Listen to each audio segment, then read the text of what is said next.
AnEson Gib, a successful YouTuber, boxer, and trash talker. Well, I'm here to prove them wrong, and my right hand's gonna land on his chin. I think I'm gonna wobble him, I think I'm gonna win. And this is what the Americans say, he's the most experienced. Win, lose, or draw, I love to fight. I'm coming for the best. They say he's the best, but we'll see. I'm coming to win. Do you want me to repeat myself again? Win, Doesn't lose, look or good on draw? an 0-2 I'm just saying record. hypothetically. All right. Is here to take on his next challenge.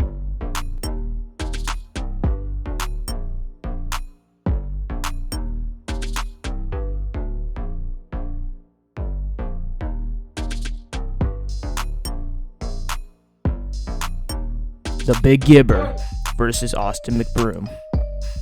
Let's break this fight down and see who I think is likely to win it all. Let's begin with height and weight comparison. AnEson Gib weighs 187 pounds and stands around 5 feet and 9 inches tall. Austin McBroom weighs around 170 pounds and stands around 5 foot and 9 inches tall too. Okay, hold it. So after doing a quick Google search, multiple articles say he's 5 foot 9 inches tall or 6 feet tall. Something like that. So for the purpose of the video, we'll say it's undisclosed.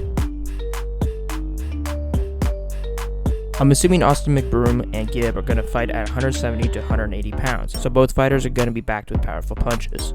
Now let's look back at AnEson Gib's last fight against Taylor Holder. Taylor Holder was said to be the better fighter, having a longer reach, having height on Gib, and having big YouTube creators like Keemstar hyping him up. So naturally Taylor, you would think, would have more confidence in himself.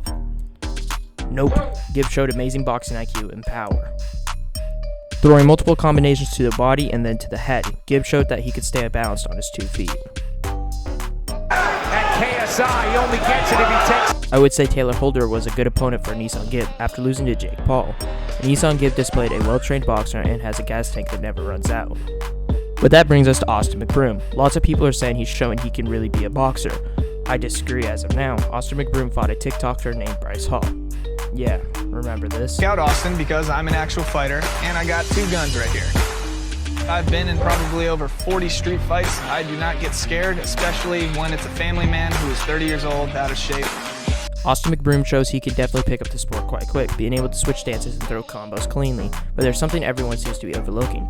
Austin tends to drop his hands too much. Here in this clip you can see Bryce Hall clips Austin. Now imagine if that was Gib, that would most likely have been a knockout.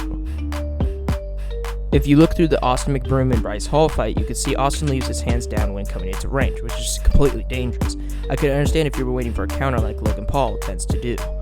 But if you look at Logan Paul, he tends to be a counter fighter. The only fight that he was mainly the aggressor was against Floyd Mayweather. But even if you look at that fight, he was still countering and keeping distance. Austin tends to run into range with his hands down. Against Bryce Hall, sure, it will work. But against Gib, it's a different story. Now let's look at who I think will be the aggressor. Okay, let's be honest, AnEson Gib will be the aggressor. There's no questions asked. So I think Austin will definitely have to learn to counter better, or take an Alex Swaby approach and shut that shit. I just shut that shit down. I just shut that shit down. I just shut that shit down. Gib is going to bring the heat. He has an ever-ending gas tank and won't stop coming at you, even when he's hurt. So Austin will have to deal with that. I think Austin McBroom is taking an Alex Swaby approach to this fight. Alex Swaby beat Deji, who's a losing boxer as of now, and wants to fight KSI, arguably one of the best YouTube boxers next to Jake Paul in my opinion. Austin is doing the same thing, fought a street fighter, or just someone who didn't show any knowledge or skill in boxing and instantly wants to fight Gib, who has more experience and has fought harder boxers like Jake Paul. So Gib's attributes are having never-ending gas tank power in his punches and having more experience. Austin's attributes are ability to pick up the sport quick and power in his punches. So overall, in my opinion, I have Gib winning on this fight. What do you guys think? Make sure to comment down below, like, and subscribe.